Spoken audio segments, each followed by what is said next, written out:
Hello everyone, I'm Nikita Kalia Arora. Welcome to episode 3 of Inside the Courts by Rahul IAS, a platform dedicated to exploring significant judicial pronouncements and legal news that are transforming India's legal framework. This video offers a comprehensive overview of the Jan Vishwas Amendment of Provisions Bill 2026 and the Constitution 131st Amendment Bill 2026. In this video, legal news and notable judgments of the Hon'ble Supreme Court will be discussed as well. And lastly, I'll be presenting key arguments put forward by Mr Arvind Kejriwal in his recusal plea before the Delhi High Court and key takeaways from the Sabrimala Reference. So let's get started with the Jan Vishwas Amendment of Provisions Bill 2026, which was passed on 2nd of April 2026. The Jan Vishwas Amendment of Provisions Bill 2026, it proposes amendments to 79 central acts which are administered by 23 ministries and which covers a total of 784 provisions. Overall, the bill seeks to decriminalize more than 1,000 offences, thereby improving the regulatory environment. It introduces several reforms that are directly going to benefit the ordinary citizens by ensuring that the minor everyday lapses, they do not result in criminal prosecution. For example, under Section 34 of the Court Fees Act 1870, the unauthorized sale of stamps was punishable with 6 months imprisonment or fine rupees 500 or both. But now the amendment, it removes the imprisonment for non-fraudulent intention and thereby replaces it with the monetary penalty. The Jan Vishwas Amendment of Provisions Bill 2026 is based on 4 pillars which are as follows. Firstly, warning before punishment. Secondly, proportionate penalties. Thirdly, faster and fair resolution. And fourthly, dynamic penalty framework. Now let us see the Constitution 131st Amendment Bill 2026. On 16th of April 2026, the central government introduced 3 bills in a special session of Parliament which are as follows.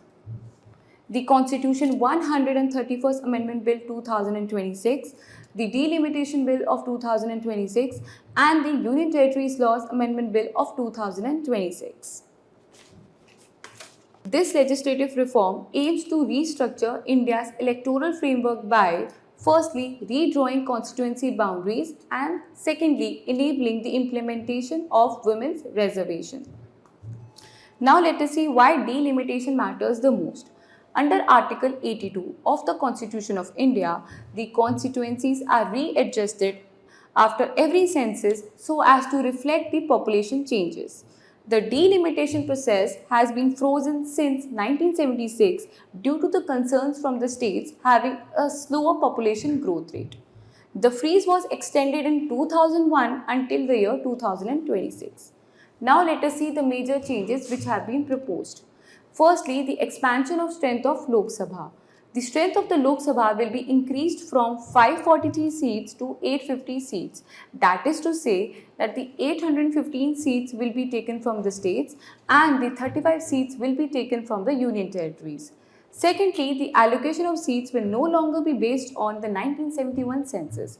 And thirdly, the 2011 census will be used as a reference for redrawing of constituencies. This proposal raised concerns among the opposition and they have argued that this bill contains certain contradictions and it will benefit those states which are having higher population growth rates.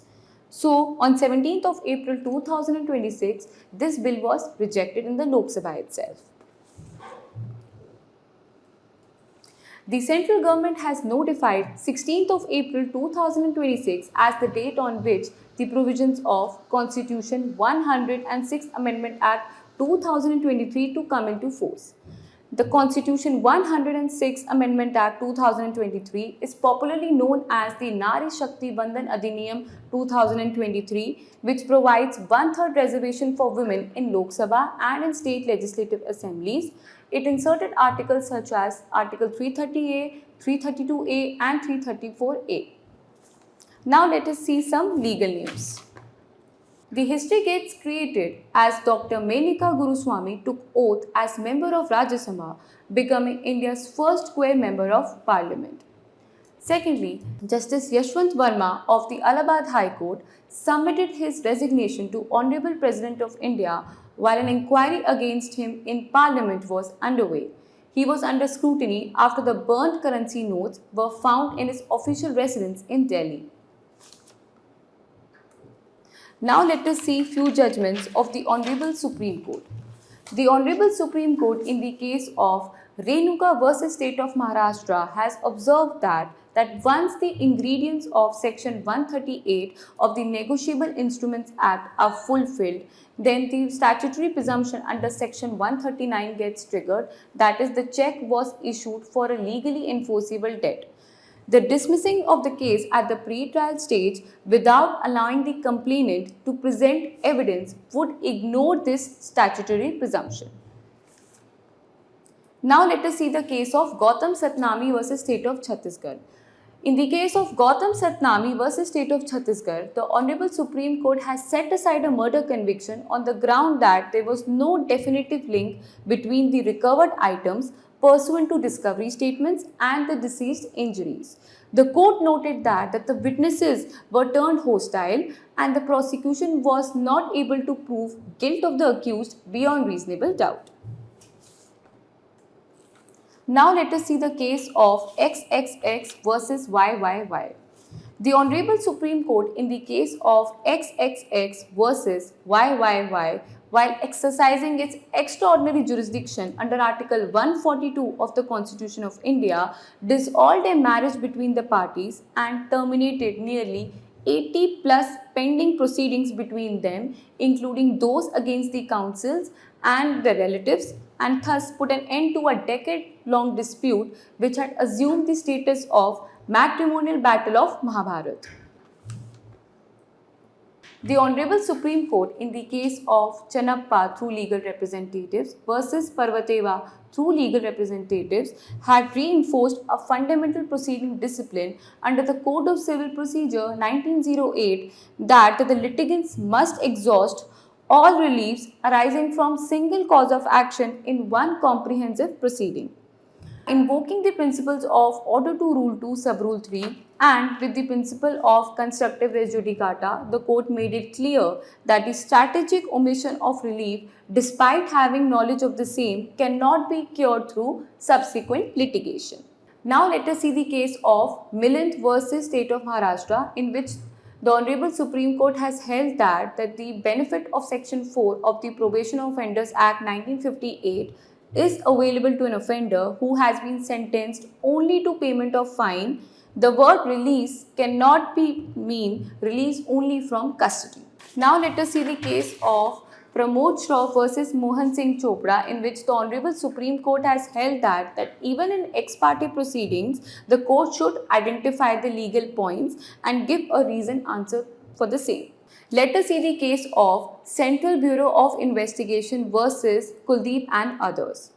Former Chief Minister of Delhi, Mr Arvind Kejriwal, has filed an application before the Honorable Delhi High Court seeking recusal of Honorable Ms Justice Swarnakanta Sharma from hearing the petition filed by the Central Bureau of Investigation challenging the trial court order discharging him and other accused persons in the liquor policy matter. On 13th of April, when the matter was called out for hearing, he appeared in person and argued the matter himself.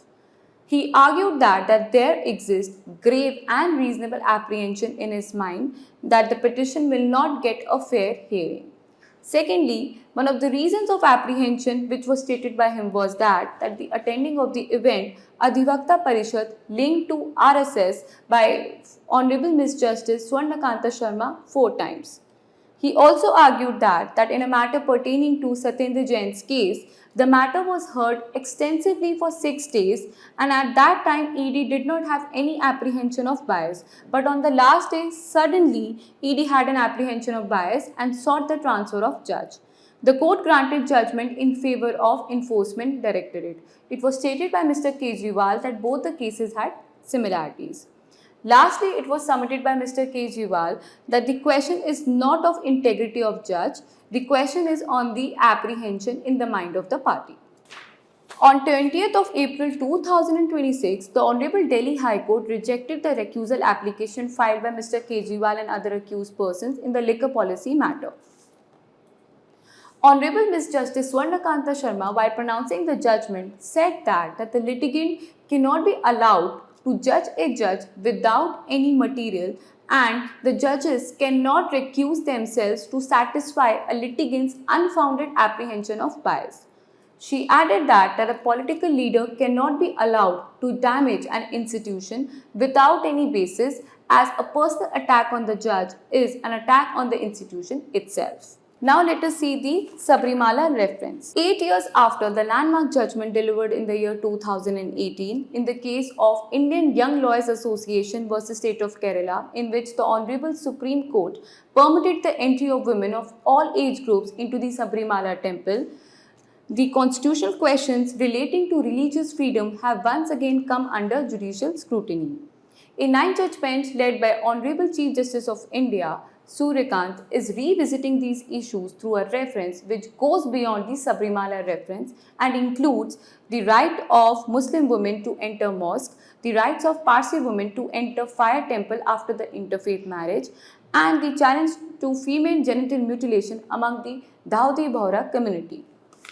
The court is currently addressing 7 constitutional questions, particularly having a focus on scope of religious freedom and the extent to which courts can intervene in the matters of faith and essential religious practice.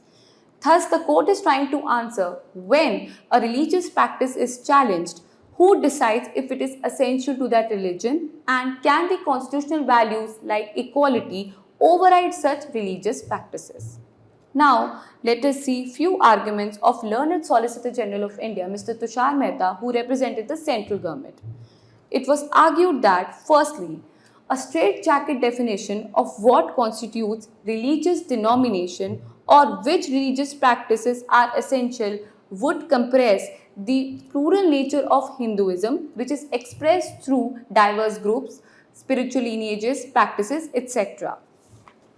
Secondly, India is not a patriarchal or a gender stereotype society in the manner understood in the West. India has always respected women and kept them at a higher pedestal. Thirdly, the Lord Ayyappa's temple throughout the world are open for all ladies except for one temple, which is sui generis case, that is the Sabarimala temple, and the attribute of deity which practices complete celibacy cannot be subjected to judicial scrutiny. He further argued that the Sabrimala restriction is a temple-specific and age-based restriction, and it is not linked to 4 days of menstruation.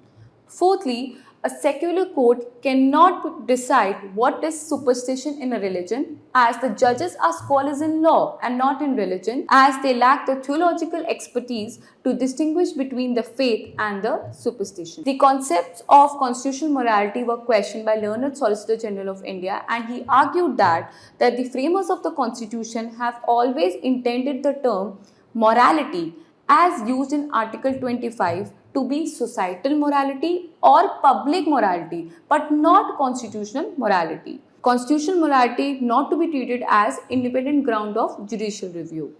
In response to learned Solicitor General Mr. Tushar Mehta, Honorable Ms. Justice B.V. Nagaratna emphasized that constitutional morality is the constitutional dharma. Now let us see few arguments of Senior Advocate Dr. Abhishek Manu Singhvi, who represented the Travancore Division Board.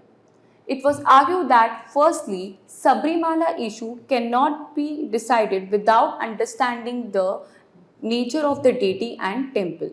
Secondly, Lord Ayyappa has about 1000 temples. The only temple of Lord Ayyappa which is in form of Naistik Brahmacharya is the Sabrimala temple.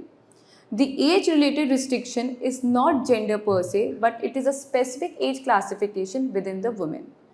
It was also argued that a classification is constitutionally valid if it bears a direct and rational nexus to object sought to be achieved, which is in this case is preserving the very nature of the deity.